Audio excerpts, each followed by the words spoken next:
네, 이렇게 현장에 많이 안 계신데도 열렬한 박수와 뜨거운 환호로 환영해 주셔서 감사드립니다.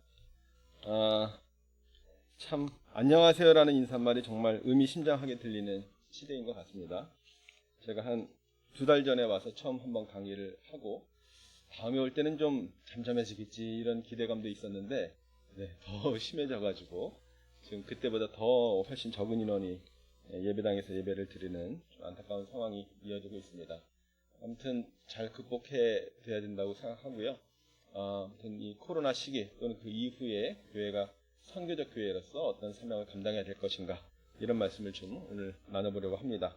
특별히 이제 아까 기도 중에도 마을 선교라는 표현 하셨는데 마을 선교, 마을 공동체를 위해서 우리가 뭘 할 수 있을까 이런 것들을 좀 살펴보는 시간이 되면 좋을 것 같습니다. 네, 미셔널 처치라는 말을 아마 많이 들어보셨을 것 같아요. 제가 몇 년 전에 와서 강의했을 때도 미셔널 처치 얘기를 좀 했던 것 같습니다. 영어로 이렇게 씁니다만 미셔널이라는 단어가 사전에 없는 단어죠. 사전에 없습니다. 물론 미션이란 말은 있죠. 미션은 우리가 알고 있는 것처럼 선교라고 하는 단어를 번역한 것인데요. 미션이 여러 가지로 그 참 귀한 표현이고 귀한 사명이고 교회가 당연히 담당해야 될 것이지만 많이 좀 잘못 이해되기도 하고 또 남용되기도 하면서 미셔널이란 단어가 새롭게 등장을 한 겁니다. 미션 방금 말씀드린 대로 우리는 선교라고 번역을 하는데 선교하면 뭐가 떠오르나요? 대개는 해외 선교 생각나잖아요. 해외 선교 물론 중요합니다. 귀합니다. 교회가 담당해야 되고요. 그런데 이제 아래에 설명이 써 있는 것처럼 인도의 선교사로 파송받아서 영국에서 이제 파송이 된 건데요. 레슬리 뉴비긴이 35년간 영국의 선교사로 사역을 다 마치고 자기 나라 영국으로 돌아와 보니까 영국이 인도보다 더 심한 선교지와 같은 상황을 보게 되면서 선교라는 것이 꼭 해외에 나가서 다른 나라에 가서만 해야 되는 것이 아니라 모든 교회가 속한 그 지역에서 선교적 사명을 감당해야 된다는 새로운 인식에 이제 눈을 뜨게 된 것이죠. 사실 이제 우리나라에서도 선교하면 되게 해외 선교라고 하고 아마 하나마을 교회도 뭐 다양하게 선교 사역을 감당하리라 생각이 듭니다만 사실 이제 우리가 선교하면 해외 선교하면 제일 많이 떠오르는 것은 해외 선교사를 파송하는 건데 해외 선교사를 파송하는 경우가 사실은 점점 줄어들고 있고 그 사실은 선교비가 적지 않게 들기 때문에 웬만한 중대형 교회도 사실 감당하기가 쉽지 않아서 선교사 한 분 파송하기도 참 만만치 않은 그런 현실입니다. 그렇다면 많은 교회가 선교를 한다고 하지만 대부분 이제 선교 후원을 하는 경우들이 많죠. 한 달에 뭐 10만 원, 적게는 5만 원, 20만 원도 할 수 있고 물론 이런 사역도 중요합니다. 귀한 일이고 뭐 멈춰서는 안 되고 우리가 코로나 때문에 어렵지만 선교사님들 더 어려운 상황에 처했기 때문에 이런 해외 선교도 지속해야 되는데 이런 해외 선교만 아니라 말하자면 국내 선교, 국내 안에서 선교하는 것도 중요하다고 하는 것이죠. 근데 또 우리가 국내 선교라고 하면 대부분 국내에 있는 작은 교회, 미자립 교회들 후원하는 것으로 또 생각하는 경우들이 많이 있어요. 역시 이것도 중요합니다. 하나마을 교회도 큰 교회는 아닙니다만 지역에 우리보다 더 어려운 교회들 돕고 또 재정적으로 지원하는 것은 참 귀하고 중요한 일이지만 또 그것만이 아니라 그것도 중요하지만 그것과 함께 우리 교회가 이 지역 사회에서 실제로 선교적 사명을 감당하는 게 중요하다는 이제 그런 인식에서 나온 거죠. 그래서 사실 이제 번역도 조금 애매해서 그냥 영어로 쓰기도 하고 한국말로 뭐 미셔널이라고 쓰기도 하고 뒤에는 제가 미션얼이라고 표현을 했는데 부산의 어떤 목사님께서 미션의 본래 뜻을 이어받자. 우리나라 말에 얼이란 말 아시죠? 조상의 빛난 얼을 옛날에 그런 표현 많이 썼는데 얼이 정신이란 뜻이거든요. 그래서 이걸 따로 이렇게 끊어서 읽어보니까 미션얼이 돼서 미션의 정신을 이어받자 이렇게 좀 재미있게 풀이를 하셨는데 사실 뭐 선교적 교회란 말도 많이 씁니다. 선교적 교회란 말 많이 쓰는데 선교적 교회라고 하면 또 해외 선교 열심히 하자는 걸로 많이 오해가 되기 때문에 해외 선교도 중요하지만 교회가 속한 이 지역 사회 안에서 선교적 사명을 감당하는 그런 뜻으로 얘기를 하는 것이죠. 그런 점에서 선교는 하나의 단순히 프로그램이 아니고요. 또 최근 뭐 교회 성장 프로그램으로 이해되기도 합니다만 그런 것이 아니고 또 해외 선교나 선교 전문가에게 국한된 그래서 선교는 선교사님이 하는 거지 우린 그냥 기도와 재정으로 조금 후원하면 되고 물론 그것도 귀한 것이지만 그것으로 할 일을 다하는 것이 아니라 모든 교회가 선교적 사명을 감당해야 되고 모든 성도가 또 마찬가지로 선교적 삶을 살아야 된다는 그런 차원에 대해서 얘기를 하는 것입니다. 이 선교라고 하는 것은 기독 시민으로서의 삶과 교회의 어떤 공적인 책임, 뒤에 제가 교회 공공성 말씀을 좀 드리겠습니다만 그런 차원들, 우리가 많이 강조하는 선한 사마리아 사람이 보여주는 그런 본을 따라서 선교적 삶을 사는 것을 포함하고 있다. 이렇게 이해하시면 좋을 것 같습니다. 그 아주 잘 설명된 영상이 있는데요. 네, 그 영상을 한번 보시면 좋을 것 같습니다. 영어로 이렇게 나레이션이 나오고 한글 자막이 있으니까 그 내용들 한번 잘 유심히 보시면 좋을 것 같습니다. 길지 않으니까 한번 지금 풀어서 보시면 좋겠습니다. This is the missional church. Simple. In the past, churches have spent large amounts of resources to construct the most attractive places imaginable for the community in which they were situated. Great music, compelling teaching, and a host of programs designed to gather people together were the staple of such church communities. Anyone who wanted to come was welcome, and church members were encouraged to invite their friends and neighbors. Generally, people had a pleasant experience. The people who came and were cared for seemed relatively similar. Education, income, pastimes, race, struggles, and histories seemed to be almost identical. Eventually, someone asked the question, what about all the people who aren't like us, but who live around us? Why aren't they here too? In response, the church increased its marketing budget, direct mailing the community, taking out ads in local papers, buying radio time, releasing a fresh web page, and offering to host the world's greatest event. The church was determined to be the center of everything great that happened in the community. Church members began to rely on the church to do the work of conveying God's story in the world. If someone could be brought to an event, they could hear about Jesus from a professional teacher. Inviting people became synonymous with evangelism. The missional church, on the other hand, empowers its members to be the church in the community. The church trains, resources, encourages, and challenges its people to live out the good news in their community with those who would otherwise be suspicious of a church and its marketing efforts. The church sends out its members to live among people unfamiliar with church customs, songs, and what it holds sacred, just like a foreign missionary. The missional church recognizes then that every believer embodies the life of the church in their neighborhood, in their school, or at their place of work.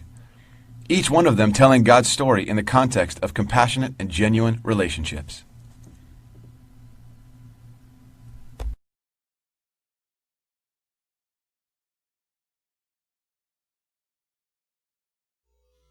네, 영상 잘 보셨나요?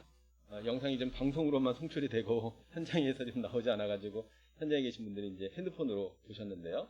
네, 뭐 그렇게 어려운 내용 아니죠. 뭐 이미 다 알고 있을 수 있는 그런 내용입니다만 정리가 짧게 잘 되어 있는 것 같아요.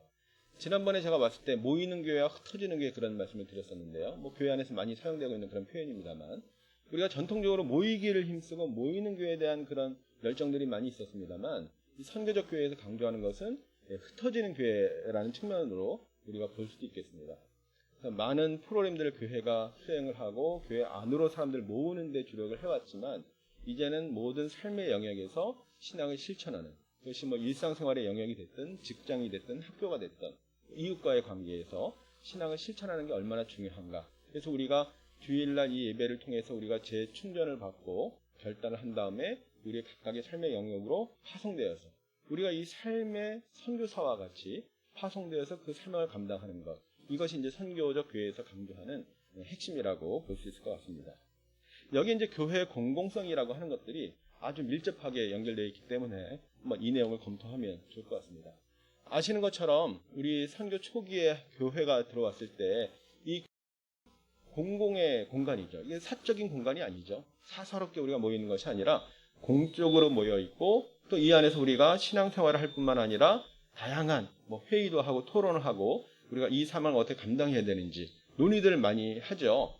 요즘은 이제 뭐 학교에서 그런 회의들을 많이 합니다만 초창기 교회가 들어올 때만 해도 우리가 회의나 토론에 익숙하지가 않았어요. 사실 교회 안에서 이런 회의를 하고 동의하고 제청하고 이런 것들 다 교회 안에서 당시에 배웠던 거거든요. 그래서 이제 우리나라뿐만 아니라 외국의 많은 종교사회학자들도 교회가 이런 시민 교육을 하는 아주 중심 역할을 하고 있다는 얘기들을 많이 하고 있습니다. 그런데 오늘날 한국의 기독교인들은 이런 기독 시민으로서의 직분을 감당하지 못하고 신앙과 삶이 분리된 그런 경향을 보이고 있다고 하는 것이죠. 제가 여기 써놨습니다만 독실한 크리스천이란 말을 우리가 흔히 많이 쓰는데요. 여기 우리 계신 성도님들은 또 방송을 시청하고 계신 성도님들은 독실한 크리스찬인가? 가슴에 한번 손을 얹어보고 생각해 보시면 네, 대부분 다 독실한 크리스찬일 거라고 생각합니다. 근데 그 독실한 크리스찬이라고 할 때 우리가 떠오르는 게 어떤 것인가요? 어떤 사람이 독실한가요? 예를 들면 주일 성수, 뭐 우리가 지금 예배당 예배 드리기 어려운 형편이지만 가정에서라도 주일 성수 잘 하고 또 그 다음에 교회에서 여러 가지 직분을 다 하고 충성을 하고 뭐 헌금도 하고 그죠? 네. 뭐 교사도 하고 성가대도 하고 규모가 좀 큰 교회 같은 경우는 뭐 주차 봉사도 하고 또 뭐 주방 봉사도 하고 이런 것들 우리가 많이 얘기하죠. 이런 것들을 많이 하면 할수록 아마 독실한 크리스찬이라고 생각을 많이 하는 것 같은데 뭔가 조금 비어있다는 생각 들지 않는가요? 뭔가 좀 부족한 느낌이 들지 않나요? 네. 대부분 다 개인 신앙생활이나 교회 안에서의 생활에 한정되어 있다고 하는 것이죠. 이 사람들이 말씀드렸던 것처럼 지역사회에 나가서 자기의 삶의 영역에서 직장에서 어떻게 신앙을 실천하고 있는가 하는 것들은 사실은 잘 모르고 교회 안에서도 점검이 안 되죠. 예를 들면 교회에서 직분을 세울 때 그런 것들을 이렇게 점검하고 하는 교회들이 아주 소수 있다고 듣긴 들었는데 대부분 그렇지 않죠. 이 개인 신앙생활, 교회 생활 잘 하는지를 중요한 기준으로 본다고 하는 것이죠. 그래서 우리의 신앙생활이 너무 개인적인 차원 또 교회 생활에만 한정되는 것은 아닌가 생각이 들어서 이런 이원론식 인식, 교회 안만 거룩하고 교회 밖은 아주 세속적이고 빨리 우리가 교회라는 도피처로 도망 와야 되는 것처럼 생각하는 이런 것들은 잘못된 인식이라고 하는 것이죠. 하나님이 세상을 이처럼 사랑하사 독생자를 주셨는데 우리는 그 세상을 사랑하지 않고 세상을 미워하고 악하다고 저주만 하고 있다면 하나님과 같은 마음이 아닐 수도 있다고 하는 것이죠. 존 버년의 그 철로역정에 보면 장망성이라는 표현도 나오는데요. 장망성. 장차 망할 도성이라는 얘기죠. 뭐 철로역정은 굉장히 큰 교훈을 주는 책이긴 합니다만 자칫 너무 우리가 이원론적으로 바라보게 되면 이 세상에 대해서 사회에 대해서 좀 균형을 잃어버릴 수 있다고 하는 겁니다. 종교사역에서는 사사화란 말도 많이 쓰는데요. 사사화는 말 그대로 사사롭게 된 아주 사적으로 된 그런 신앙을 우리가 극복하는 게 매우 중요하다고 하는 것입니다. 여기 안 넘어가네요.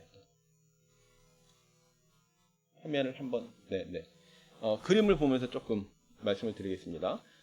이 그림이 이 사진이 무슨 사진인지 아시겠어요? 우리 젊은 형제님들 아실지 모르겠어요. 네, 옛날 집이죠, 그죠? 옛날 집인데 뭐 하는 집일까요? 이게 처음 한국 교회가 이렇게 생겼습니다. 처음 예배당에서 예배를 드렸을 때 모습이 이렇게 기역자로 꺾여서 기역제 형태 가옥이라고 하는데 이 전에는 예배를 어디서 드렸을까요? 이렇게 교회당 건물에 모이기 전에는 성경에서도 이렇게 다락방에서 모였던 것처럼 우리도 가정에서 모였죠. 가정에서 모였는데 남자 여자가 따로 모인 겁니다. 여자는 여자들의 공간인 안방에서 따로 모였고 여자 선교사와 함께 남자들은 남자들의 공간 사랑방에서 따로 모여서 따로 예배를 드린 거예요. 그러다가 이제 이게 공동체인데 교회인데 함께 모여야지 해가지고 이런 기역자 형태를 지었는데 왜 기역자일까요? 안에 들어가서 보면 이렇게 꺾여 있는 거예요. 그러니까 선교사님이나 목사님이 가운데 계셔서 양쪽 남성 성도, 여성 성도를 다 바라보지만 서로 같이 바라보지 못하게 되어 있는 구조입니다. 재밌죠? 네. 지금 생각하면 이 옛날 사람들 참 구태의연하다라고 생각할지 모르지만 당시로서는 오히려 굉장히 혁신적인, 혁명적인. 왜냐하면 남녀 유별하기 때문에 한 공간에 있다는 것이 상상도 안 되는 그런 시절에 교회는 평등하다고 얘기하고 같이 모였던 거예요. 대단한 거죠. 교회가 사회 인식보다 더 앞서갔다는 걸 보여줄 수 있습니다. 이 교회가 지금도 이렇게 문화재처럼 보존되어 있는데 금산제일교회라고 있습니다. 이 교회 또 아주 유명한 이야기가 교회사에 전해져 내려오죠. 아마 많이 들어보셨을 것 같은데 조덕삼 장로와 이장익 목사님 얘기인데요. 이 교회에서 한 번은 장로 선출을 하는데 장로 후보로 나온 분이 양반인 이자익이란 분과 그 집의 마부요. 하인이었던 조덕삼이란 분이 바뀌었습니다. 이자익이 마부고 조덕삼이 이제 그 주인이었는데 마부가 같이 후보로 나온 거예요. 그런데 어느 분이 장로로 선출됐을까요?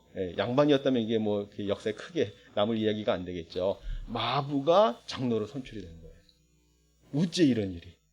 그래서 이 양반이 도대체 세상에 이런 일은 있을 수 없다고 난리를 치고 하지 않고 우리 집 마부인데 정말 신앙이 훌륭하고 장로 되기에 인품이 부족함이 없다고 인정을 한 거예요. 그 마부가 장로가 됐어요. 그리고 나중에 다시 신학교에 가서 신학 공부를 하고 목사 안수를 받았죠. 그리고 나중에 그 양반도 장로가 됐어요. 나중에 늦게. 그러고는 자기 마부 출신의 목사님을 교회 청빙을 해서 담임 목사님으로 모셨죠. 그게 이제 이자익 목사님과 도덕삼 장로의 이야기예요. 이야, 이게 상상이나 되는 일입니까? 당시에 신분 질서가 아주 엄격하던 시대에 어떻게 이런 일이 있을 수 있었느냐? 신앙을 개인적인 차원으로 받아들이지 않고 나만 잘 되면 된다 이렇게 생각하지 않고 기존 질서가 하나님이 주신 그런 질서와 맞지 않으면 세상을 변화시켜 나갈 수도 있는 이런 공적인 차원을 같이 생각했기 때문에 가능하다고 볼 수 있겠습니다. 이분은 누굴까요? 제가 인터넷에 아주 열심히 찾아가지고 겨우겨우 찾은 사진인데 제가 뭐 검증해보지 않아서 맞는지 모르겠습니다. 아마 맞을 거예요. 누구냐 하면 우리나라 최초의 양의사라고 하는 박서양이라는 인물입니다. 양의사, 한의사가 아니라 옛날 전통적으로 한의사들이 있었잖아요. 우리나라 최초의 양의사가 된 분인데 이 양의사는 어디에서 교육을 받았을까요? 근대 의료기관인 재증원이라는 데서 교육을 받았는데 그게 이제 소설 재증원, 드라마에도 몇 년 전에 나왔는데 그 이제 이야기입니다. 대부분은 픽션이지만 요 뼈대는 실제거든요. 근데 이분의 출신 성분, 신분이 뭐였을까요? 들어보셨나요? 백정 집안에 태어난 분이에요. 백정의 자식입니다. 한 번은 이분의 아버지가 계셨는데 박성춘이라고 백정 마을에서 복통이 나가지고 떼굴떼굴 구르는데 도와줄 사람이 없는 거예요. 지나가던 선교사가 봤는데 그 선교사가 사무엘 무어 선교사라는 분인데 이분은 의사가 아니기 때문에 도와줄 수가 없었어요. 자기 친구인 선교사가 에비슨이라고 있었는데 에비슨 선교사한테 얘기를 한 거죠. 에비슨이 누구냐 하면 의료 선교사인데 어의였습니다. 어의라는 말은 왕의 주치의란 말이에요. 어의한테 얘기했는데 어의가 내가 어의인데 무슨 백정촌에 가서 백정을 돌보겠냐고 하지 않고 단걸음에 달려가서 고쳐졌어요. 너무나 감동을 받아가지고 야 나도 백정이지만 백정이 우리나라에서 가장 천대받던 제일 낮은 신분이잖아요. 그렇지만 이제 우리 아들은 좀 훌륭하게 키워봐야 되겠다 해가지고 어렵게 우여곡절 끝에 재중원에 보내가지고 최초의 양의사가 된 거예요. 그래서 박서양이라는 게 동양서양의 서양이 아니라 상스러운 빛이라고 해가지고 박서양이라고 하고요. 사실 그때 당시에 그 백정은 성을 가질 수가 없었습니다. 이름은 뭐 개똥이 새똥이 불렀는데 성이 없었어요. 그래서 고종에게 탄원을 보내가지고 백정도 이름을 갖게 해달라고 해가지고 성을 갖게 해달라고 해가지고 허락을 받죠. 당시 제일 흔한 성 중에 하나였던 박씨를 스스로 정하고 그 다음에 봄을 이룬다, 봄이 온다는 뜻으로 성춘이라는 이름을 지었는데 이분이 나중에 서울 승동교회 장로가 되죠. 그래서 백정 출신의 장로가 양반들 앞에서 연설을 했던 또 교회사에 나오는 아주 귀한 이야기입니다. 얼마나 감동스럽습니까? 그죠? 이런 일이 있다니. 아까도 말씀드렸지만 당시 신분 질서를 뛰어넘는 하나님의 새로운 질서를 얘기할 수 있었던 이것은 신앙을 개인적으로 생각하지 않고 신앙의 어떤 공공성, 공적 차원 이런 것들이 있었기 때문에 가능한 이야기라고 생각이 듭니다. 그래서 우리가 교회에 대해서 공동체 얘기를 많이 합니다만 이 슬라이드는 지난번에 제가 왔을 때도 잠깐 보여드렸었는데 중요한 것은 우리가 공동체라고 하지만 우리끼리의 공동체라고 한다면 그것은 반쪽 개념이라고 생각을 해요. 그래서 우리끼리도 공동체를 잘 이루는 건 참 중요합니다. 우리는 하나가 되었습니다. 그런 찬양처럼 공동체를 이뤄야 되죠. 그것이 7, 80년대 한국교회가 성장하는 데 큰 보탬이 되기도 하고요. 또 공동체는 대규모보단 소규모에서 이루기 좋기 때문에 작은 교회의 어떤 가치도 한번 생각해 볼 수 있는 중요한 차원인데 문제는 이렇게 우리끼리만의 공동체가 아니라 공동체가 밖으로 나가서 세상을 변혁시킬 수 있는 그런 공동체성이 되어야 된다고 하는 것이죠. 그런 차원에서 우리가 신앙의 또는 영성의 사회적인 차원도 한번 생각해 보면 좋을 것 같습니다. 또 그림인데요. 뭔지 아시겠어요? 저도 가보질 못했는데 그리스에 있는 유명한 중세 수도원이라고 하죠. 메테오라라고 하는 것 같아요. 여행 프로그램에도 여러 번 나왔는데요. 보시기에도 어떻습니까? 저기 올라가기가 만만치 않아 보이죠. 저렇게 바위 위에다가 지어놨어요. 이렇게 한 이유는 광야에서 아무의 간섭도 받지 않고 당시 또 이제 교권이라고 해서 당시에 이제 중세 교회 권력이 아주 대단했는데 거기로부터서도 벗어나서 하나님과 대면하기 위한 그런 의도로 만들어진 것이지만 오늘날 이 시대 교회가 이렇게 산속에 또는 벼랑 위에 있다면 쉽게 접근할 수 없다면 바른 신앙을 가질 수 있을까? 이런 생각도 좀 해보게 되죠. 네, 우리 다 알고 있는 노아의 방주입니다. 하나님께서 홍수로 심판하시고 방주를 통해서 구원을 하셨는데 예수님의 어떤 구원의 메시지도 담겨 있죠. 근데 하나님께서 이렇게 방주로 구원하신 다음에 원하셨던 것이 무엇이었을까요? 방주에서 천년만년 안전하게 잘 살라고 하셨을까요? 네, 지난번에 제가 잠깐 슬라이드에서 미국의 부호들이 코로나 사태가 심각하니까 큰 유람선을 임대를 해가지고 코로나 없어질 때까지 그 안에서 살겠다 뭐 이런 사람들이 있다고 하는 얘기를 기억하시는지 모르겠습니다만 하나님이 원하신 것은 방주 안에만 천년만년 살기를 원하신 게 아니죠. 방주에서 나왔을 때 다시 생육하고 번성하라. 창세기 1장 28절인가요? 그 말씀을 다시 주시잖아요. 하나님 이 땅에서 은혜를 누리면서 살기를 원하시는 것이죠. 그래서 우리 신앙에 대해서 한번 점검해 볼 필요가 있을 것 같은데요. 우리가 제자도 세계 선교를 얘기하지만 사회 정의, 사회적 차원이 같이 있어야 된다고 생각을 하고요. 이런 책도 있고요. 네. 또 우리가 종교사역 쪽에서 많이 보는 책인데 이런 책도 있습니다. 도덕적 인간과 비도덕적 사회. 개인은 도덕적일 수 있지만 그 개인이 저절로 사회를 도덕적으로 바꾸기는 어렵다고 하는 것입니다. 사회는 사회에 대해서 또 다른 차원에서 구조적인 문제들이 많이 있기 때문에 그런 것들에 대해서도 관심을 가져야 된다는 것이죠. 이것은 미국의 사회학자가 쓴 책인데요. 기독교는 어떻게 세상을 변화시키는가, 우리가 세상을 변화시키기 위해서 뭘 해야 되는가를 얘기하는 것인데 사실 책의 많은 부분들이 왜 미국의 복음주의는 세상을 변화시키는데 실패했는가를 보여주고 있어요. 마찬가지로 너무 신앙의 개인적인 차원만 얘기하기 때문에 공적인 차원에 대해서 우리가 관심을 갖지 못하는 경우들이 많이 있다고 하는 것이죠. 그런 점에서 미국의 짐 월리스라는 목사님이 했던 표현 중에 하나인데요. 하나님은 개인적이지만 사적이지는 않다. 저는 이 말씀이 참 우리에게 큰 울림이 된다고 생각해요. 우리가 개인적인 신앙 체험, 개인적인 신앙 고백 중요하죠? 네, 우리가 하나님을 인격적으로 만나고 경험하는 것은 매우 중요하지만 그렇다고 해서 우리의 신앙을 개인적인 차원, 사사로운 차원으로 가두는 것은 바람직하지 않고요. 이런 공적인 차원에서 신앙을 실천하는 게 매우 중요하다고 말씀을 드리고 싶습니다. 그런데 이제까지 한국교회는 이런 부분에 대해서 조금은 부족하지 않았나 생각이 들어요. 몇 년 전에 제자훈련에 대해서 한번 설문조사를 한 적이 있었어요. 내용을 자세하게 소개하기 힘들어서 그냥 기사 내용을 캡처해 놓은 건데요. 그 설문조사 결과 중에 한 가지는 제자훈련이 내부 활동과 지식적 훈련에 치우쳐 있다는 것이 핵심 중에 하나입니다.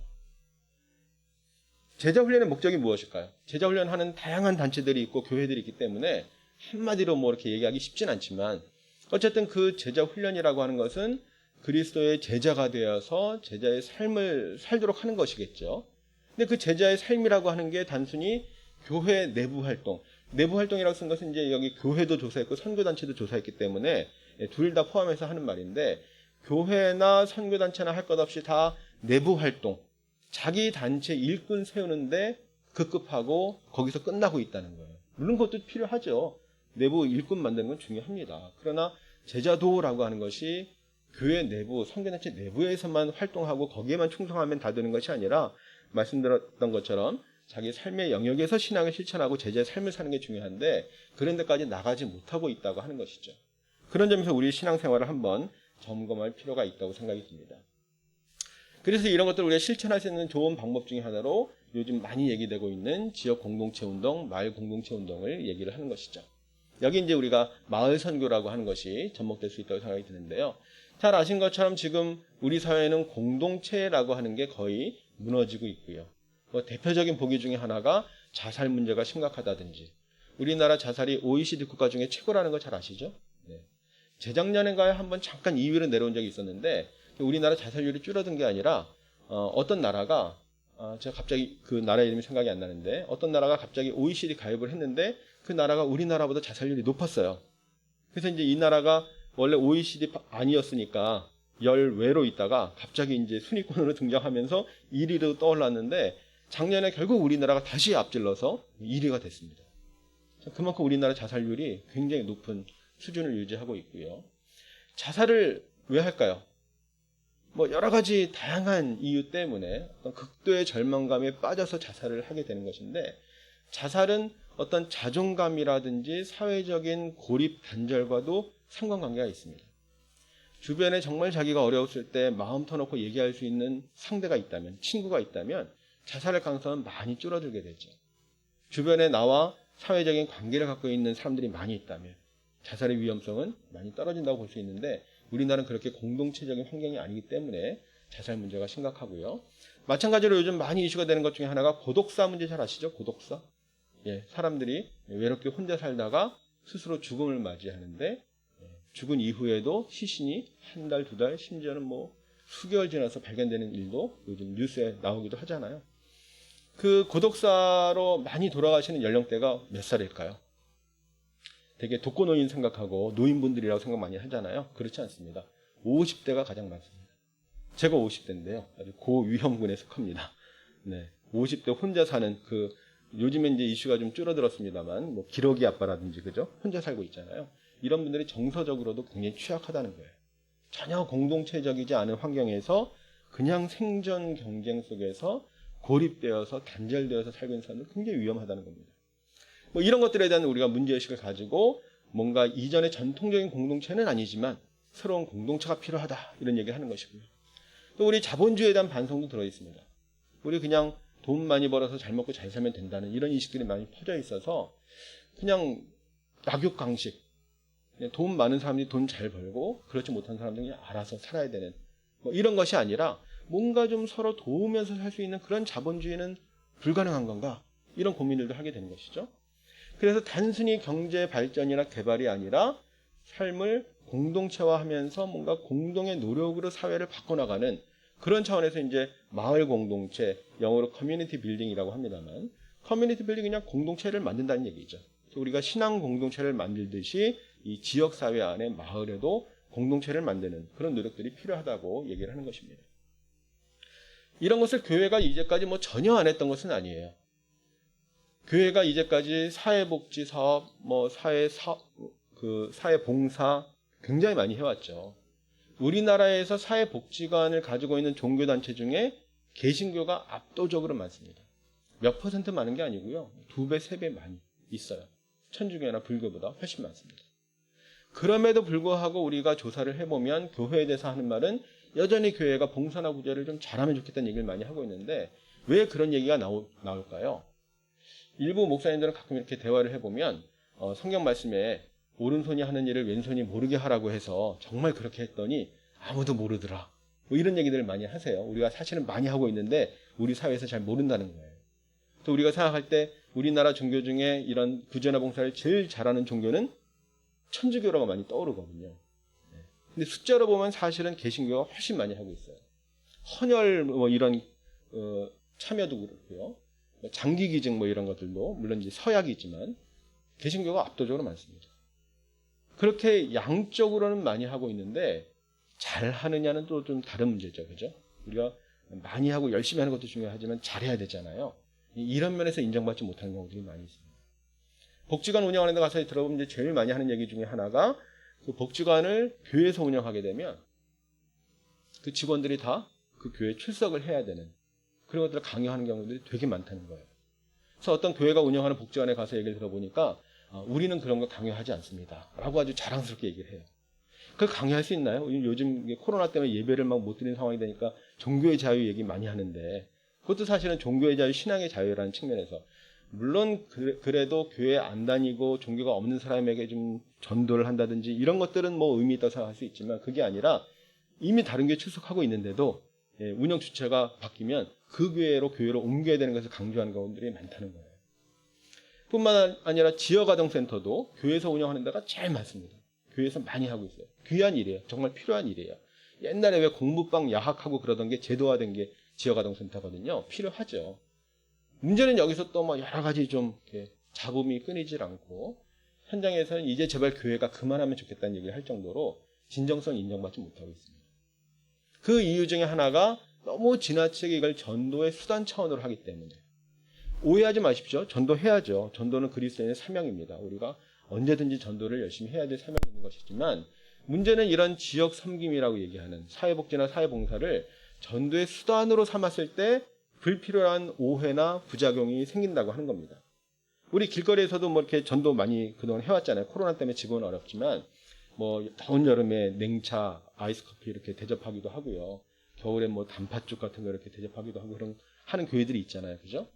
근데 그렇게 하는 이유가 뭐예요? 이 더운데 추운데 몸 잘 돌보고 건강 챙기라고 주는 이유도 물론 있지만 궁극적으로는 우리에게 나오라는 거잖아요. 전도의 방법으로 하는 거거든요.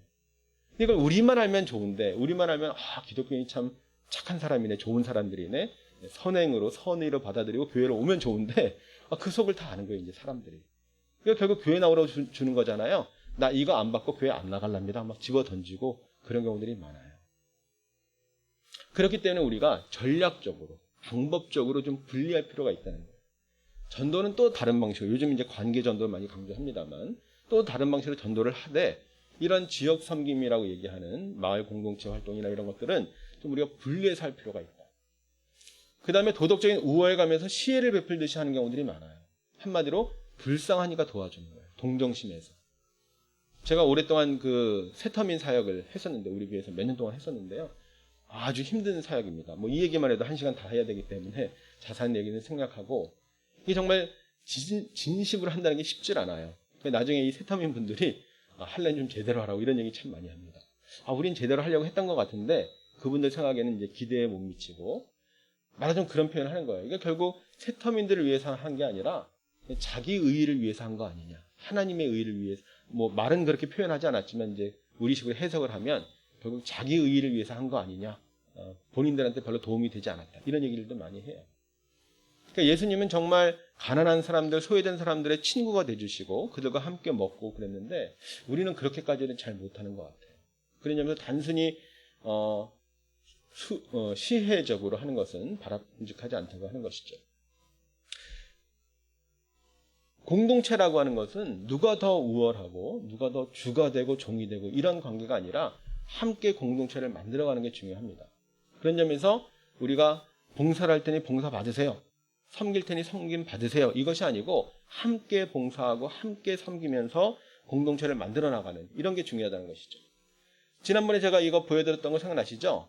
그 시애틀에 갔을 때 커뮤니티 디너라고 공동 식사하는 그 백인 목사님, 제가 왜 철차니티란 단어 설명하면서 보여드렸던 그 사진인데요. 그때 제가 잠깐 말씀드렸지만 이 분위기가 한 30명 모여가지고 저소득층의 사람들 그리고 1인 가구 봉사자들이 같이 원탁 테이블에 앉아서 대화를 하면서 식사하더라는 얘기 말씀드렸잖아요. 그래서 우리나라의 그 바퍼 사역하고 제가 잠깐 비교를 했었는데, 바퍼 사역도 굉장히 귀한 사역이지만 이 배식자와 배식 받는 사람이 딱 분리돼 있어요. 배식 받는 분이 막 100명, 200명 많을 때 뭐 몇백 명씩 와가지고 그냥 쫙 받아서 가는데, 물론 귀하죠. 그거 해야 되는 사역입니다. 근데 조금 아쉬운 것은 뭐냐 하면 어떤 인격적인 관계는 안 만들어진다는 거예요. 그냥 우리는 봉사하는 거고 이분들끼리 밥 먹고 딱 단절돼 있는 거죠. 여기는 그렇게 대규모로 하지 않고 한 30명 정도 모이는데 관계가 만들어지다는 거죠. 지난번에 그런 말씀 드렸잖아요. 이 목사님이 오순절 교단 목사님이라 구령에 열정이 있어가지고 막 전도를 하고 싶었는데 뭐 말을 하려고 하니까 이제 말도 못하게 해가지고 못하다가 나중에 한 달, 2달 지나니까 관계가 생겨가지고 한번 얘기해 보시라고. 그래서 한 5분 설교한다 그때 말씀드렸잖아요. 이런 방법, 이 목사님 그걸 뭐 의도적으로 한 것은 아니겠지만 그런 방법이 우리에게 중요하다는 생각이 듭니다. 한 가지 좀 말씀을 드리자면 지역 개발과 지역 공동체 운동은 좀 미묘한 차이가 있습니다. 우리가 그동안 지역 개발이란 말을 많이 써왔는데 이것이 통합적인 지역 개발로 가지 않게 되면 실패할 가능성들이 많이 있다고 하는 거예요. 되게 우리가 이제 지역 개발, 뭐 우리는 지역 재개발 사업 이런 얘기 많이 써왔습니다만 되게 어느 측면에서 보는 거예요? 경제 측면에서 경제적으로만 생각을 많이 하거든요. 사실 경제적으로만 생각하면 문제가 많이 있기 때문에 이것을 사회, 경제, 정치, 문화, 정신적인 면까지 포함하는 통합적인 지역 개발이 되어야만 이것이 하나의 지역 공동체 운동으로 될 수 있다고 하는 것이고요.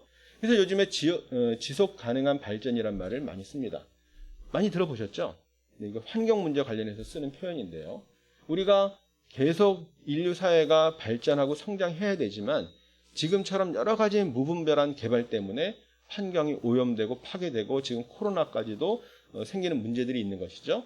그런 점에서 말씀드렸던 것처럼 물리적 환경뿐만 아니라 정치, 경제, 사회적인 모든 측면에서 통합적인 지속 가능성이 이루어지는 이런 것들 우리가 고려해야 된다고 얘기를 하는 것입니다. 네, 보시는 것처럼 지금 코로나 사태가 아주 심각해지고 있고 전 세계 2천만 명이죠. 굉장히 많은 사람들이 코로나로 고통을 당하고 있는데 이것이 이제 환경 파괴와 무관하지 않다는 거예요. 지금 뭐 정확하게 밝혀지진 않았지만 박쥐에서 온 가능성이 굉장히 크다고 보는 거잖아요. 박쥐하고 사람은 인간은 사실 접촉할 기회가 별로 없는 거예요. 원래 따로따로 살고 있잖아요. 동굴 속에만 살고요. 야행성이기 때문에 사람들하고 만날 일이 별로 없는 것인데 계속해서 우리가 개발을 하면서 결국 박쥐의 서식처까지도 잠식해 들어가게 되고 여기서 이제 불필요한 만남이 접촉이 이루어지게 되는 것이죠. 뭐 이런 데서 이제 동물들에게만 있는 전염병이 사람에게 오게 되는 인수 공통 감염이라는 게 그런 거잖아요. 이런 것들이 이제 설령 코로나가 좀 어느 정도 잠잠해진다고 하더라도 이런 환경 파괴가 계속 이루어지게 되면 또 다른 코로나, 또 다른 팬데믹이 올 수 있다고 하는 그런 학자들의 경고입니다. 그런 점에서 우리가 지속 가능한 사회를 만들기 위해서 이런 것들을 좀 염두에 두면 좋겠다. 말씀드렸던 것처럼 지속 가능한 사회는 경제 발전뿐만 아니라 자연 환경, 사회 복지까지도 고려할 수 있는 의사결정은 협의적인 참여민주주의, 일방통행식, 통치가 아니라 협치를 하는 그런 것들이 중요하고요. 농업이 중요합니다. 우리가 이제까지 농업을 되게 좀 중요하지 않게 과소평가한 경험들이 많이 있습니다만 농업이 굉장히 중요하다고 하는 것이고요. 이런 데서 만드는 기술이나 생산 방법도 지역 생태계와 공동체에 적합한 요즘 적정기술이란 말 많이 쓰죠. 특히 이제 선교지 같은 데 갈 때 뭐 우리가 큰 장비들 가져갈 수 없기 때문에 최소한의 비용이나 기술을 가지고 거기에 필요한 것들을 고안해내는 그런 적정기술 얘기를 많이 하는데 그런 것들이 이제 이런 지속 가능성에서도 중요하다고 하는 것입니다. 환경오염을 최소화하는 자원순환형 사회 이런 것도 우리가 좀 염두에 두고 접근을 하는 게 필요하다는 얘기죠. 그래서 우리가 요즘에는 생태라는 말 많이 쓰죠. 생태계. 환경이나 생태라는 말은 상당히 유사한 말이지만 미묘한 차이가 있습니다. 어떤 차이가 있을까요? 환경이란 말 자체가 둘러싸고 있는 거잖아요. 뭘 둘러싸고 있을까요? 인간을 둘러싸고 있는 거죠. 다시 말하면 이 말은 인간이 만물의 영장이고 인간이 중심이고 인간이 가장 위에 있고 나머지는 다 인간이 마음대로 해도 되는. 우리 아까 말씀드렸지만 창세기 1장 28절에 문화명령이 나와 있는데요. 생육하고 번성하고 땅이 충만하라 다스리라 하는 말씀이 나와 있잖아요. 그러니까 과거에는 진짜 문자 그대로 이해하면서 인간이 모든 걸 다 마음대로 그냥 해도 되는 인간 중심으로 이렇게 이해를 해왔는데 요즘 이제 그렇게 보지 않습니다. 모든 것들을 다 조화롭게 이 질서를 깨지 않으면서 다스리도록 하는 걸로 이해를 하고 있거든요. 그런 점에서 생태라는 말은 인간도 이 모든 하나님 만드신 피조 세계 중에 똑같은 하나라고 보는 거죠. 인간이 더 우월하기 때문에 인간 마음대로 써먹고 그냥 다 낭비하고 소비해도 되는 것이 아니라 인간도 그 중에 하나이기 때문에 하나님이 주신 창조 세계를 잘 지켜야 되는 청지기로서의 삶을 가지고 있다. 이렇게 생각하는 것과 상당히 통하는 개념입니다. 그런 점에서 이제 생태계라고 하는 것이 굉장히 중요하고 마을 만들기 위해서도 이제 그런 것들을 우리가 중요하게 접근을 하고 있습니다. 한두 가지 사례를 보여드리고 또 넘어가려고 하는데요. 쌍샘 자연교회라고 한국 교계에서 꽤 널리 알려진 교회 중에 하나입니다. 청주에 있는데요. 이렇게 아주 보기 좋은 시골 전원마을에 자리를 잡고 있는데 원래 그랬던 것은 아니고 원래 처음에는 청주 도심에서 아까 말씀드렸던 야학 공부방을 열심히 하던 교회였어요. 근데 갑자기 이 지역이 재개발에 들어가게 된 거예요. 그러니까 교회가 어쩔 수 없이 이제 떠나게 되면서 어디로 갈까를 많이 고민했다 그래요, 목사님께서. 목사님 사진, 백영기 목사님이신데 이 목사님 고민을 많이 하다가 교인들하고도 많이 토론도 하고 그러면서 우리가 좀 더 친환경적인 그런 공간에 가서 신앙생활을 하면 좋지 않을까 제안을 하고 여러 동네를 알아본 다음에 이제 보신 이 동네를 이제 찾게 된 거예요. 목사님 찾을 때 환경 오염이 많지 않고 축사가 없고 공단이 없는 공단이 있으면 일단 매연이 심하잖아요. 축사가 있어도 또 이제 뭐 배설물이나 이런 오염이 심하거든요. 그렇지 않은 곳을 이제 찾아가지고 이제 갔는데 교회 돈이 많아서 간 게 아니라 돈이 아주 뭐 적은 돈밖에 없다. 뭐 2,500만 원인가 이렇게 드는 것 같은데 적은 돈으로 가서 일단 부지부터 산 다음에 계속해서 성도들이 헌금도 하고 뭐 좀 후원도 받고 해가지고 이런 이제 마을을 만들어 간 것인데 그 안에 이제 교회 건물을 포함해서 이런 생태 도서관도 있고요, 무인 카페도 있고 이 건물이 보시기에 이게 시멘트가 안 들어가 있죠, 그죠? 친환경 건물로 지은 거예요. 향토 건물인데 그 본인 목사님 아버님하고 같이 이렇게 해가지고 옛날 방식으로 이렇게 지었다고 하는데 무인 카페로 운영을 하고 있습니다. 처음에 이 마을에 교회가 들어왔을 때 아니 이 한적한 시골 마을에 교회가 왜 들어오지? 동네 사람들이 굉장히 이렇게 의심을 많이 하고 이단 아닌가? 이상한 이단 교회 들어오는 거 아닌가 해가지고 막 못 들어오게 반대도 하고 막 막았대요. 그래서 우리가 마을을 위해서 정말 잘할 것이고 문제를 안 일으킬 것이니 좀 두고 보시라고 막 이렇게 설득을 해가지고 겨우 이제 들어오게 되었다고 하는데, 그러니까 교인들이 이제 이 동네 근처로 같이 이사를 몇 분들이 들어온 거예요. 살기 좋으니까 몇 분들이 들어오게 되고, 그 다음에 이제 그 어르신들, 나이 많은 노인 성도님들 몇 분이 이제 들어오게 했는데, 너무 좋으니까 이제 자식들이 같이 들어오기도 하고, 또 동네에 이제 살고 있는 옛날부터 살던 이제 어르신들 집이 있는데, 이 교회 때문에 환경이 좋아지니까 그 자식들이 또 이렇게 들어오기도 하고 하면서 아주 좋은 마을을 이뤘다고 하는 그런 이야기입니다. 뭐 하나마을교회도 나중에 혹시 기회가 되면 뭐 여기서 조금 더 전원적으로 나가서 해볼 수도 있겠습니다만, 뭐 그런 이제 가능성도 한번 염두에 두시고, 저는 꼭 그렇게 시골로 들어가야만 된다고 생각하진 않아요. 그것도 이제 가능성 중에 하나인데, 도시 지역에 있으면서도 또 얼마든지 할 수 있는 게 있을 거라고 생각이 듭니다. 여긴 제가 이제 용인에 살고 있는데, 용인에는 고기교회, 교회 이름이 좀 이상하죠? 네. 고기리라고 지금 고기동이지만, 그 용인에 있는 꽤 당시에 유명했던 유원지가 고기리 유원지입니다. 고기동 지명이에요. 이름이 좀 이상합니다만. 이 목사님 뭐 이렇게 생태 목회하려고 오신 것은 아니고 30년 넘었는데 그 전에 농촌 목회를 하려고 용인에 오신 거예요. 지금 여기가 이제 그 바로 옆에는 아파트 단지가 다 들어가가지고 교회에서 한 1km만 나가면 완전 신도시입니다. 아직 여기까지는 치고 들어오지 않아서 자연 모습이 좀 남아 있는데요. 농촌 목회하러 들어오신 거예요. 그 목사님 얘기가 한국 전쟁이 났을 때 나름 여기가 깊은 산골이라서 전쟁 나는 내내 전쟁이 일어난 줄 모르고 살았대요. 마을 사람들이. 전쟁이 끝날 때까지 전쟁 난 줄 몰랐대요. 이게 뭐 강원도 두메 산골도 아닌데. 그래서 아무튼 뭐 지금도 이렇게 교회가 옛날 모습을 지키고 있는데요. 네, 여기도 또 작은 도서관이 있어요. 제가 도서관에 관심이 있고 도서관이 교회가 이 마을 운동하는데 참 좋은 매개체가 될 수 있을 것 같아요. 또 여러 가지 이런 그 마을 잔치도 많이 하고 있고, 뭐 신문에 검색해 보면 마을과 함께하는 교회, 아주 대표적인 교회 이렇게 많이 소개가 되어 있습니다. 여기 이제 재활용 가게도 있고요. 요즘 이제 교회에서 재활용에 관심 많이 있죠. 여기 가게 이름은 그냥 가게, 이름이 그냥 가게.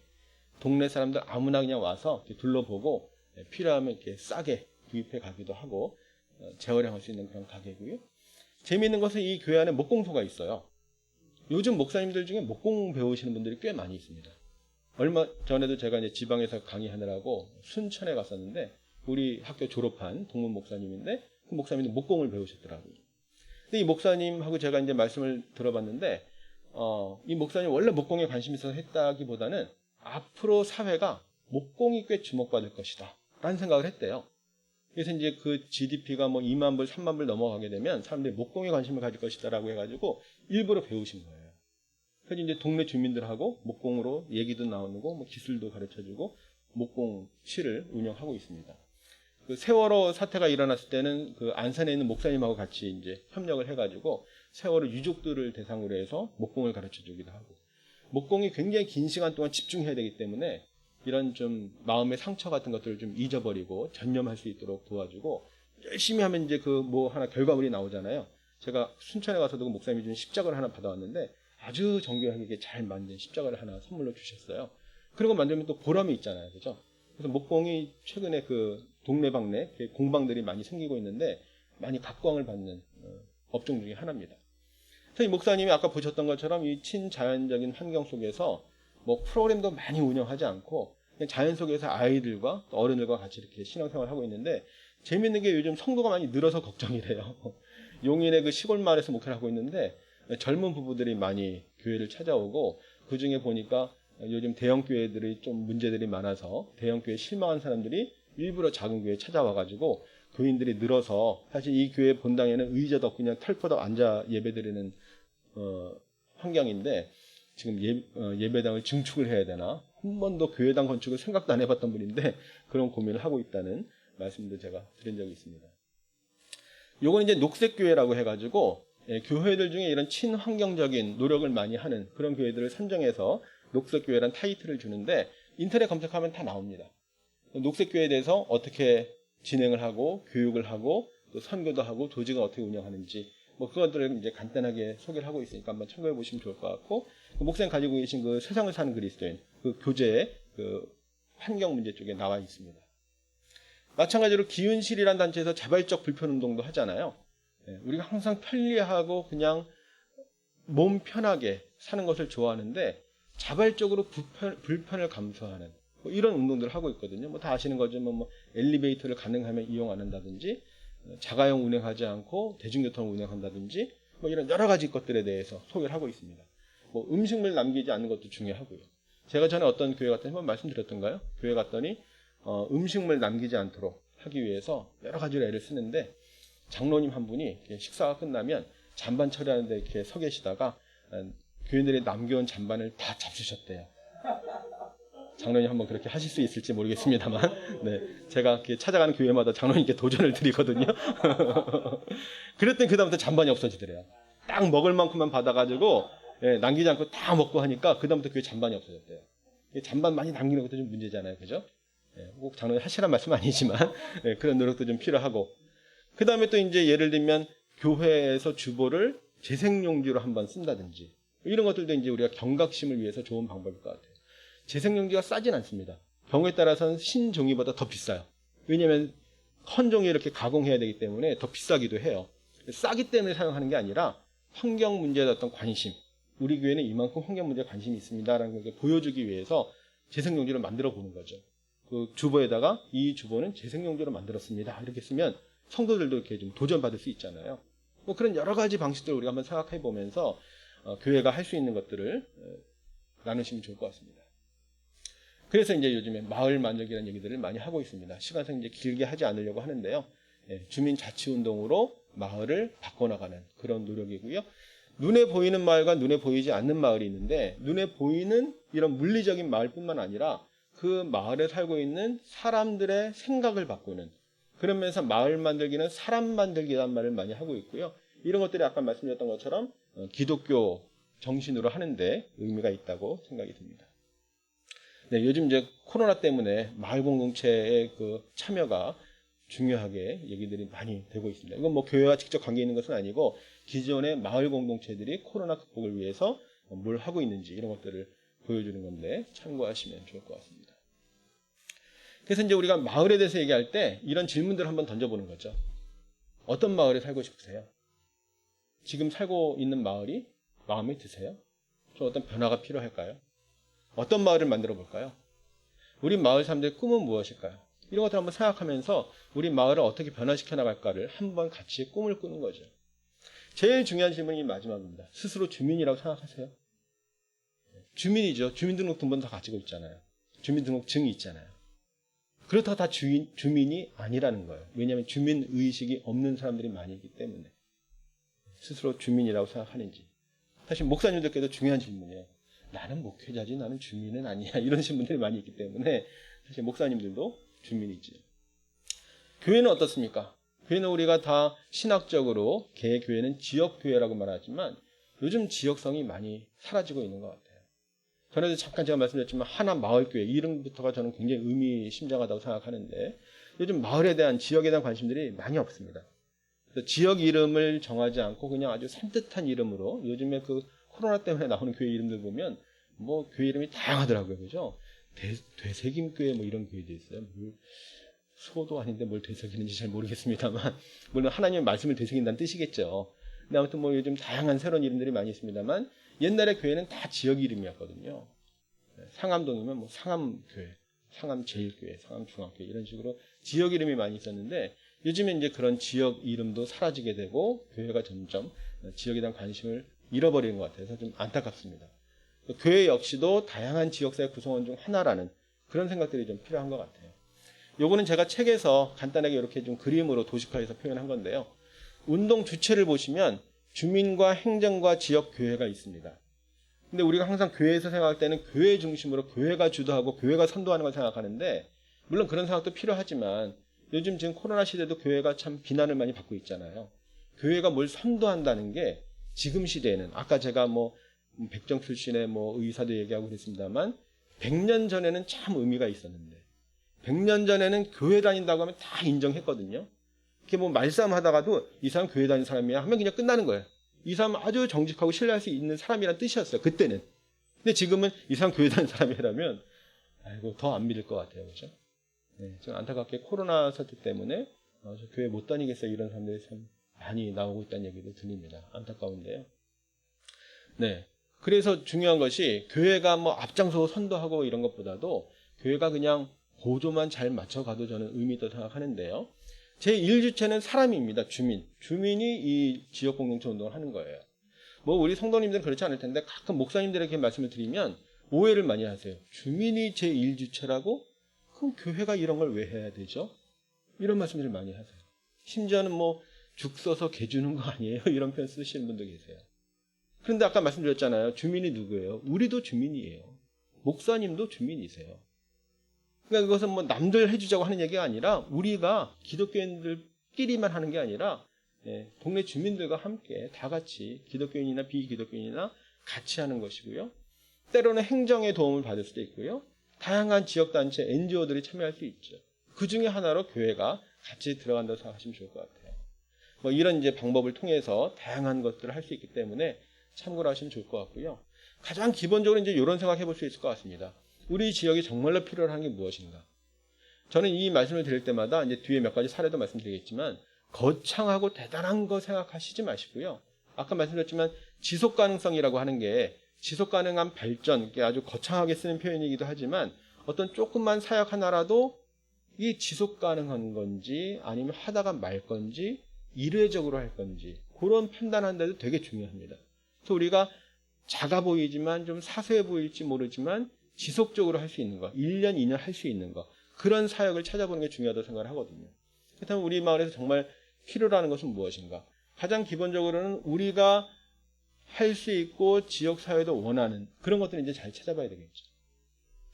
때로는 교회에서 이렇게 좋은 뜻을 가지고 하기는 하는데 정작 마을에서는 필요로 하지 않는 일을 하는 경우들도 많이 있습니다. 정말 지역에서 뭘 원하는지 모르기 때문에 예를 들면 이제 뭐 카페 요즘 많이 하잖아요, 교회가. 저는 카페 하는 거 좋다고 생각해요, 기본적으로. 근데 동네 자영업자들이 하는 카페들이 몇 개 있는데 교회에서 막 호텔 수준의 카페를 딱 차려가지고 뭐 1,000원에 팔고 이러면 동네 카페 다 죽이는 거예요. 그럼 오히려 원성을 들어요. 그런 일 하면 안 되는 거죠. 동네에 소소하게 하는 그 학원들 많이 있는데 교회가 큰 재정을 들여가지고 문화센터 쫙 하면 동네 학원 다 망합니다. 이런 걸 할 필요는 없다고 생각해요. 동네에 정말 필요하지만 잘 안 되고 있는 거, 교회가 아니면 하기 어려운 거 이런 것들을 잘 찾아보면 좋은데요. 그 필요를 채운다는 측면에서 제가 한 가지 예화를 말씀을 드리면 직접 들은 얘기인데 우리 가을 되면 이제 김장봉사 교회들이 많이 하잖아요. 이제 좀 한두 달 지나면 이제 교회들이 또 하기 시작할 텐데 김장봉사 기본적으로 좋은 거라고 생각해요. 아까 말씀드렸지만 뭐 독거노인도 많이 있고 소년소녀 가정들이 있으면 김치 나눠주는 건 참 귀한 일이죠.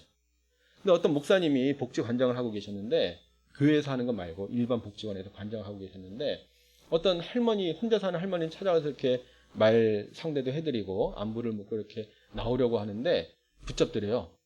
목사님 집에 김치는 있어? 내가 김치 좀 줄까? 그러더래요. 독거노인 할머니가. 문을 냉장고 문을 딱 열어보니까 김치통이 몇 개가 이렇게 쌓여있더래요. 건드리지도 않은 김치통이. 왜 이런 일이 생길까요? 너무 많은 단체가 특정 분에게 중복해서 줘서 생기는 문제도 있고요. 더 중요한 문제는 안 먹는 김치를 주는 겁니다. 안 먹는 김치. 요즘 사람들이요 다 입맛대로 먹지 정말 먹을 거 없어서 뭐 억지로 먹는 사람도 있기는 있지만 다수는 아니거든요. 그럼 예를 들면 나는 젓갈 들어간 거 싫어하는데 김치에 젓갈이 들어가 있어요. 예를 들면. 그리고 좋아하지 않죠. 나는 백김치를 더 좋아하는데 백김치는 없어. 다 빨간 김치야. 나는 남학김치 좋아하는데. 이럴 수 있거든요. 우린 대번에 드는 생각이 아이고 없는 형편에 도와드리면 감사한 줄 아시죠. 이렇게 까다로우셔. 이럴 수 있잖아요. 그러면 안 된다는 거예요. 우리 마음대로 주는 거예요. 공급자. 시혜적 차원에서. 불쌍하니까 도와주는 건데 요즘 김치 뭐 돈 주고 사 먹으면 비싸기도 하지만 어쨌든 마음에 안 드는 거 억지로 먹는 사람은 별로 없습니다. 기왕이면 원하는 김치를 줘야 맞는 거죠.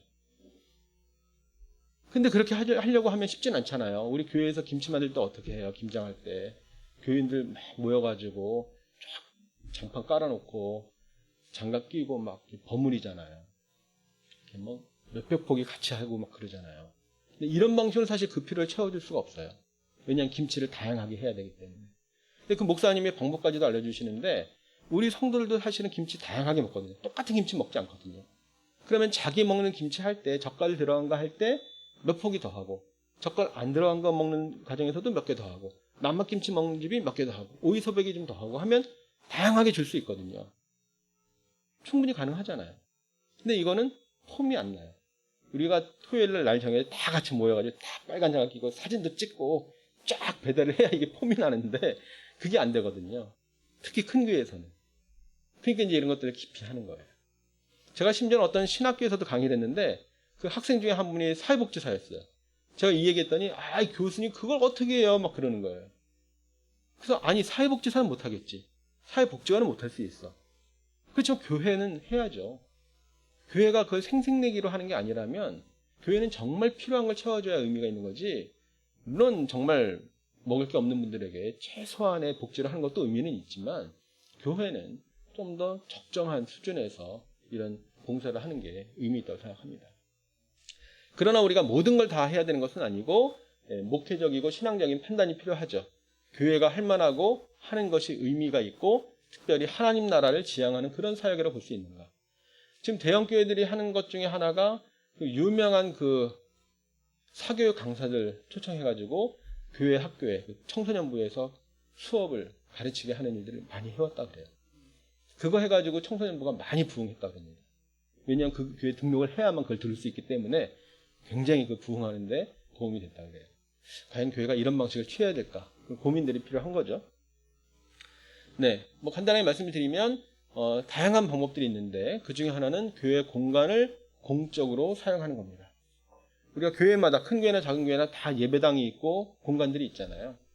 이 대부분의 공간들이 주일 예배 시간 외에는 많이 안 쓰는 경우들이 있어요. 그런 시간에는 좀 주민들이 쓸 수 있도록 좀 활용하면 좋지 않을까. 또 기왕이면 교회를 건축할 때부터 복합 공간, 다용도로 좀 이렇게 할 수 있다면 여러 가지 좋은 일을 위해서 많이 쓸 수 있을 것 같아요. 하나마을교회도 나중에 혹시 좀 더 다른 계획을 세우게 된다면 이런 것들 좀 생각하셔도 좋을 것 같습니다. 우리 학교에서 졸업한 목사님인데 전라도 광주에 개척을 하는데 이런 건물을 지었어요. 이 교회 건물입니다. 옆에 숨자 하나 써 있고 십자가도 없어요. 왜 이렇게 지었을까요? 요즘 교회가 너무 많잖아요. 전국에 교회가 몇 개 있을까요? 적어도 한 6만 5천 개에서 많게는 8만 5천 개까지도 잡아요. 뭐 하루에도 몇 개씩 생겼다가 없어지기 때문에 정확한 통계가 내기 어려운데 한 7만 개 이상 있는 걸로 봅니다. 7만 개라는 게요. 제가 뭐 시간상 자세히 말씀드릴 수 없지만 검색해보면 우리나라 어떤 단일 업종 중에 매장이 7만 개 있는 게 거의 없습니다. 편의점 한 3만 개, 4만 개밖에 안 돼요. 커피 전문점도 그 수준이에요. 전국에 있는 식당 다 합치면 한 5만 개, 6만 개 돼요. 병원 다 합치면 한 5만 개, 6만 개 되고 7만 개 넘는 게 별로 없어요. 그 정도 되는 게 이제 미장원이 그렇게 많고요. 부동산이 많고 교회보다 더 많은 유일한 거가 술집. 우리나라 술집이 10만 개 넘게 있습니다. 술집만 교회보다 많고요. 교회보다 많은 게 거의 없을 정도로 전국의 교회가 그렇게나 많아요. 그러니까 이 목사님의 생각은 광주에도 교회가 많은데 또 하나의 교회를 지어서 경쟁할 필요가 뭐가 있을까? 좀 다른 교회를 만들고 싶다고 해가지고 이런 교회 건물을 지은 거예요. 이 교회 안에서 한쪽에는 작은 도서관, 이 목사님도 작은 도서관 하시는데 한쪽에서는 북카페, 목사님이신데 그래까지 이제 마을을 위한 사역을 하시는 거예요. 마을 선교 얘기할 때 많이 그 사례로 나오는 교회입니다. 또 여러 가지 주민들이 참여할 수 있는 뭐 도서관, 문화교실, 카페 운영하는 것도 좋은 방법이고요. 제가 이제 시간상 길게 말씀드릴 수 없지만 작은 도서관 이렇게 띄어쓰기를 하지 않습니다. 붙였어요. 업법상 띄어야죠. 그죠? 작은 띄고 도서관, 큰 도서관 띄어야 되는데 띄어쓰기를 하지 않습니다. 이유는 뭘까요? 이걸 하나의 고유명사처럼 보는 거예요. 작은 도서관 규모가 작은, 시설이 아주 열악한, 불편한 도서관. 이게 아니고 의미 있는 지역 활동을 하기 위해서 말하자면 마을 활동을 위한 베이스 캠프로 운영하는 그런 규모가 작은 도서관을 작은 도서관이라고 하고 작은 도서관 운동을 많이 하고 있습니다. 작은 도서관 중에 거의 절반은 교회에서 운영하는 거예요. 근데 작은 도서관은 이거 해가지고 무슨 다른 이득을 볼 게 없기 때문에 힘들면 뭐 안 하는 경우는 있어도 뭐 이상하게 운영하는 경우는 그래도 좀 상대적으로 적은 것 같아요. 또 잘하는 교회들이 많이 있고요. 그래서 이런 것들을 좀 고민하면서 참여하시면 좋을 것 같은데, 역시 우리 학교 졸업한 목사님인데 안양의 평촌 신도시가 아니라 구도심인데 거기서 이렇게 바자회를 통해 가지고 도서관을 하는 그런 교회도 있습니다. 시간상 뭐 자세한 소개를 드리긴 어려운데 이게 다 교인들이 아니고 동네 주민들하고 같이 이렇게 시작을 하고 아주 이렇게 재활용 가게를 통해서 바자회를 통해서 수익을 많이 봤어요. 이 목사님 이제 처음에 약속한 게 우리 동네가 아주 가난한 서민 동네인데 우리 마을에서도 링컨을 한번 배출해 봅시다. 우리 마을에서도 링컨과 같은 위인을 배출해 봅시다. 이래가지고 이제 사람들 설득하면서 바자회를 한 건데 다 하나에 1,000원만 받고 팔았어요. 바자회를 하면서. 근데 이 목사님이 약속한 게 여기서 이제 수익금이 나오면 수익금의 절반을 가지고 아프리카 선교사한테 보내서 공동 화장실 만드는데 쓰게 하고 아프리카가 그 오염된 물 때문에 영아 사망률이 높거든요. 그래서 그 오염된 물을 해결할 수 있게 공동 화장실 짓게 하고 우리 마을에 작은 도서관을 하겠습니다. 그렇게 이제 약속을 했는데 다 1,000원만 받고 팔았는데 수익금이 얼마가 됐을까요? 500만 원이 생겼어요. 이 교회가 제가 시간상 자세히 말씀 안 드렸는데 한 100명까지 모이다가 교회 안에 좀 4분이 있어가지고 다 떠나고 5명 남았던 교회예요. 목사님이 너무나 안타까워하면서 막 마음을 아파하셨는데 저한테 바자회를 좀 해봐야 되겠습니다 하시길래 제가 딱 한 말씀 드렸던 게 좋은데 교회가 준비해가지고 마을 사람들 손님 취급하지 마시고 마을 분들하고 한번 같이 기획해서 같이 준비해서 마을 잔치처럼 해보세요. 딱 한 말씀 드렸는데 그렇게 해보겠다고 하신 거예요. 그래가지고 나름 이런 결과가 나온 거죠. 5명이니까 교회가 뭐 자기들끼리 하기도 어렵죠. 그래서 이제 목사님 그것을 가지고 작은 도서관을 해가지고 뭐 다양한 행사를 많이 하셨는데 이제 한 7, 8년 돼가나요? 좀 넘었나요? 이 목사님이 안양 지역의 작은 도서관 회장이 됐는데 올해 경기도 작은 도서관 회장이 됐어요. 경기도 전체의 작은 도서관 회장이 됐어요. 저한테도 뭐 좀 얘기하시고 도와달라고 하셔가지고 강의도 하고 뭐 그랬는데요. 굉장히 귀한 일들 많이 하셨습니다. 도서관 벽, 교회 벽인데 마을 벽화도 그리고 성도들이 몇 명 이렇게 또 다시 찾아오고 그래가지고 지금은 그래도 한 4, 50명 이렇게 예배를 같이 드린다고 얘기하시더라고요. 그 밖에 요즘 얘기하는 공동체 자본주의에도 관심 가지시면 좋을 것 같습니다. 공정무역 많이 아시죠? 네. 착한 소비, 윤리적 소비, 사회적 기업. 사회적 기업 제일 유명 말이 저거죠. 빵을 팔기 위해 고용하는 것이 아니라 고용하기 위해서 빵을 파는. 참 멋있는 말인 것 같아요. 단순히 돈 벌려고 하는 게 아니라 정말 일자리 없는 사람들한테 좋은 일자리 만들어 주려고 사업을 하는 거예요. 그래서 영리 기업이지만 비영리성을 가지고 사회적인 기여를 하는 그런 기업들도 있습니다.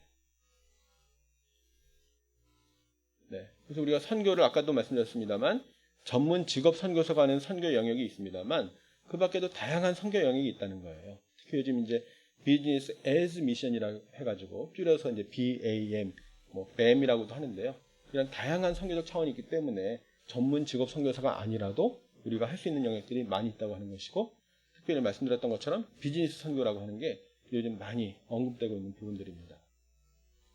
선교와 공동체 자본주의를 연결해서 선교적 차원에서 이런 비즈니스를 하는 그런 사례들도 요즘 나오고 있는 거죠. 최근에 협동조합과 교회 얘기도 많이 하고 있습니다. 협동조합 들어보셨죠? 네, 원래는 협동조합을 만들기가 좀 그 조건이 까다로웠는데 최근에는 5명만 모이면 협동조합 할 수 있기 때문에 훨씬 더 좀 쉽게 접근할 수 있게 됐고요.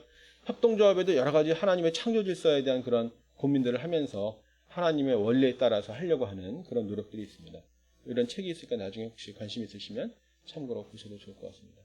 네, 마지막 사례인데요. 지난주에도 잠깐 소개해드렸습니다만 부천 새롬교회라고 이 목사님이 여러 가지 이런 마을 목회에 관심이 있어가지고 이미 한 10년 넘게 이런 다양한 사역을 하고 계시는데 되게 목사님들 잘 아실 텐데 이렇게 다이아몬드 보면 부산의 어떤 교회가 이제 교회 성장의 수단으로 D12라고 하는 이제 소그룹 운영 모델로 얘기를 많이 하고 있는데 이 목사님 그게 아니라 이 마을을 다 생태계처럼 엮어가지고 그런 사역을 하시는 거죠. 네, 그게 뭐 뉴스에도 많이 소개가 됐고요. 예, 이런 체험 마을 운영을 하기도 하고요. 최근에 이제 이 목사님이 떡 카페를 협동조합으로 만들었어요. 그래서 달나라 토끼라고 해가지고 협동조합으로 만들어서 이제 운영도 하고 계시는데 이 교회도 큰 교회가 아닙니다. 교인이 100명이 되지 않고 비교적 작은 교회인데 교회와 마을 사람들이 함께 참여하고 있죠. 목사님 그런 표현 하시더라고요. 교회가 인큐베이팅해서 지역사회에 내놓았습니다. 우리끼리 다 해서 막 교인들이 이것도 하고 저것도 하고 뭐 그런 게 아니라 교회와 지역사회가 협동하는 그런 모델로 참고가 되고요. 더불어동성교회 이동 목사님 책도 아마 읽고 계신 걸로 알고 있는데 이 교회가 경기도 화성에 있는데요. 합성대학교라고 신학교에서 출발한 그 학교 바로 앞에 있는데 요 북카페에 페어라이프 센터를 만들어 가지고 여기가 화성시 제1호 사회적 협동조합이죠. 사회적 협동조합이라고 하는 것은 사회적인 기여를 위해서 협동조합을 하는 거예요. 수익 배분을 하지 않습니다. 내가 조합원비를 내도 수익 배분하지 않고 그냥 좋은 일을 위해서 쓰는, 그래서 사회적 협동조합이라고 하는데 그런 식으로 이제 운영을 하고 계신 거죠. 다양한 도서관에서 이제 인문학 수업도 하고 이런 일들을 통해서 본당은 아닙니다. 카페가 있고 옆에 이제 본당은 따로 있어요. 본당 같은 층에 있습니다. 원래는 그 전에 지하에 있었던 걸로 알고 있는데 몇 년 전에 이제 지상으로 올라와서 그 건물 8층인가로 올라왔어요. 가보셨나요? 네. 그래서 이제 이쪽이 이제 카페 겸 도서관이고요. 네. 그다음에 이쪽에 이제 예배당이 따로 있습니다. 목사님이 이제 굉장히 고민도 많이 하시면서 그 교회 공공성, 코로나 시대에 이제 책도 쓰고 하셨는데 그런 데 대한 관심이 많이 있으시죠. 교회가 아주 큰 교회는 아니고 아마 100명 넘게 모이고 있는 걸로 알고 있는데 또 그 중에 또 몇 분을 분립개척을 해가지고 떼어주기도 하고 그러면서 이제 여러 가지 이제 어려움도 많이 경험하고 있다고 하지만 상당히 좀 이렇게 건강한 교회로 소개할 만한 그런 교회인 것 같습니다. 네, 맞습니다. 복층처럼 해놨는데요. 그래서 저기 올라갈 수가 있어요. 올라가면 여러 가지 소그룹실이 있고 애들끼리 이렇게 영화도 볼 수 있게 빔프레트 같은 것도 갖다 놨는데 높지가 않아서 어른들은 서서 다니지 못합니다. 수그리고 이렇게 다니고 애들은 설 수 있을 거예요. 조그만 애들은. 그래서 일부러 이제 복층 구조를 만들었는데 아마 제가 그때 얘기 들었던 것 같은 게 제일 옥상이라 꼭대기층이라 천정을 다 뜯었다 그랬던 것 같아요. 그러니까 일반 층이 남았어요. 네, 그렇죠. 네. 그리고 아마 이제 그거 뜯으니까 공간이 나와가지고 예배당으로 쓰기에도 좀 괜찮고 예배당이 좀 고가 높아야 되니까 꼭대기층으로 올라가는. 네네 꼭대기층이라서 그게 활용도가 아주 좋았다고 말씀을 드린 것 같아요. 네, 강의는 여기까지 마치도록 하겠습니다. 네, 감사합니다. 이어서